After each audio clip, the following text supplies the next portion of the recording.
Peace. Today's mathematics is knowledge cipher, and that is symbolic to the number 10. 1 is knowledge, cipher is 0. The 10th letter in our supreme alphabet is J, which represents the word justice. And when you consider knowledge cipher, knowledge means to know, it means to be conscious as well as aware. A cipher is not just a person, place, or thing, but a cipher, in addition to being a circle, is also symbolic to a cycle. So when you consider justice, justice is the principle that is a universal corrective force within the cycle of life to maintain balance and harmony.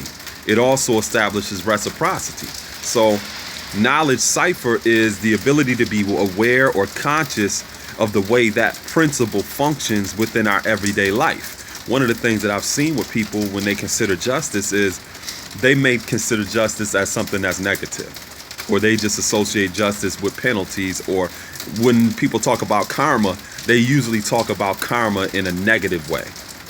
You know, that's your karma. You know what I'm saying?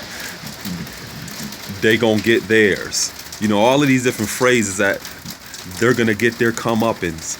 All of these phrases that associate justice with being something that is negative, or that just highlights the punitive or the penalizing component of justice. But justice also has a positive or rewarding aspect to it as well. So when you look at this cycle of life, the cycle of life also consists of planting seeds and then harvesting what comes out of those seeds that were planted, or a person investing in certain projects and seeing those projects come into fruition, or the amount of time that people invest in relationships and then seeing those relationships work out over time. You also have positive aspects of justice too. So justice as a universal corrective force to maintain balance and harmony within this universe is neither negative or just positive. It's neutral, it's nonpartisan, it's impartial.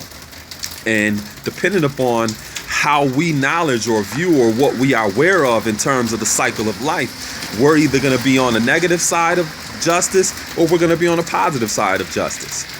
The most optimum position to be in is to be in the neutral position where you can measure and weigh things according to whatever comes your way. So when you look at justice as illustrated by the scales, the best place to be in that position is neither on one side of the scale or the other side of the scale, you know? So I just wanted to take a moment and just build briefly on the science of justice and just give those of you a little bit more perspective on how I'm dealing with today's mathematics. And then also, when you look at the word justice, just ice, Justice, just I see equality. So that just reinforces what I was saying about balance and harmony, because that's what equality is. And one of the things that I talked about earlier in the week is how one aspect of equality is also being equitable, which means to be impartial, nonpartisan, and non-prejudice. And if you want to be in a position to judge and weigh anything, you have to have that type of disposition and consideration. Because imagine going before a judge and you know that this person's prejudiced.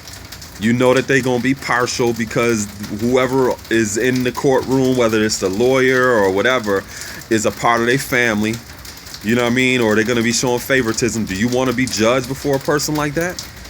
So if we don't want to be judged before a person like that, then we shouldn't put ourselves in a position to not only just judge people from that perspective, but any person, place, or thing, because that's what a cipher is. So I will. This was inspiring, empowering, and educating, and gave those of you some of my perspective on that. Peace.